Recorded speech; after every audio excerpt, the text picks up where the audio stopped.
Mga B! Natapos ako sa lab. Ako unang-una. Pag ano kasi, pwede ka nang umuwi pag tama yung sagot mo. So, unang-una mga B! I'm so happy kasi dito na lang bumawi sa feedback sa lab namin. Nandun pa sila sa loob. Tingnan natin. Nandun pa sila sa loob, nagsasagot. Oh my God, akala ko pati dito babagsak ako. My goodness. So yun. Yun sila, sir. Asa nandun? Nakita ko ni sir, tinuro ako kasi pinapauwi na ako. Bawal kasi magbigay ng sagot, mga B. So I'm so happy kasi una ko matapos. Tapos pag kasi tama sagot mo, pwede ka na umuwi. Tapos yun. Be, kanina pinahirapan kami nun ni sir sa sa lecture ng feedback kasi be 1 to 20 multiple choices pero 3 points each yun. Be, lahat ng review wala. Tapos iilan lang yung umano doon.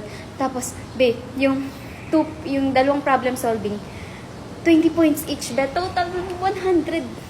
So yun, feeling ko hints ako doon. So dito na lang. So my goodness. Si Pao din! Yay!